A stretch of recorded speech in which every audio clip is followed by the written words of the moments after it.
Recently, one of the government land sale sites in Singapore made headlines because it did not receive any bids from developers. This is quite unusual, especially in Singapore, where land is scarce and property is often in high demand. Usually, at least there should be several bidders, but not this time around. Many people are now wondering why this happened and what it might mean for Singapore's property market. But where is this site? Is it really that bad? So this site is called the Media Circle Parcel B and located in the One North area. The land plot is a 99-year leasehold. It is zoned for private residential and commercial use with the commercial section on the first level. If it was developed, it could have been about 500 condo units. This is the same neighborhood near the Bloomsbury Residences which was launched recently.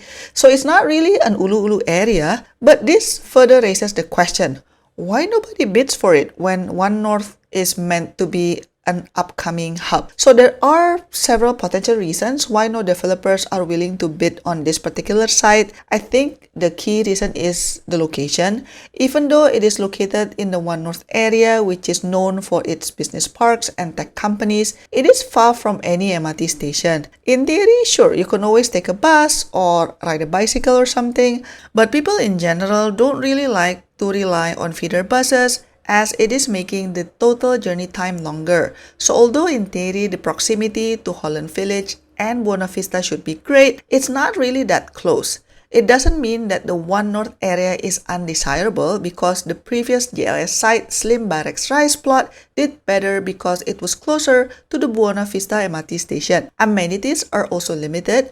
On the one hand, One North is close to Buona Vista and Holland V, and developments like Fusionopolis have a supermarket, food court, pharmacy, and some eateries, but the area still feels very industrial and office-like, if you know what I mean. It doesn't really give that community vibe. While it is a growing area, it is not as established as other residential neighborhoods. The second reason I think is because it is difficult to narrow down who should be the target buyer for this project. Developers might be worried that there is just not enough demand from home buyers who want to live here, especially when compared to the more popular areas. There is only one primary school within 1 kilometer radius, which means that it will be difficult to market this project for local families.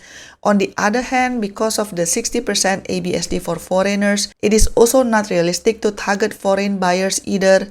The only approach that would probably make sense is to target property investors who mainly buy rental units here because there are a lot of startups, tech firms, and universities around the area. But because of the economy situation right now, it is very difficult to say how strong is the rental demand would be. Furthermore, if you are mainly buying to rent out, renters usually prefer units that are near to MRT station, and this one is not. The third reason I think is because of how the competition in the area is performing.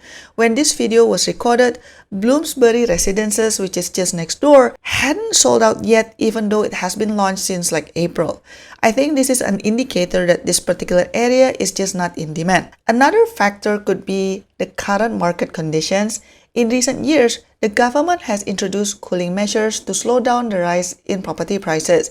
These measures include higher stamp duties and tighter loan limits, which make it harder for people to buy homes, especially for investment.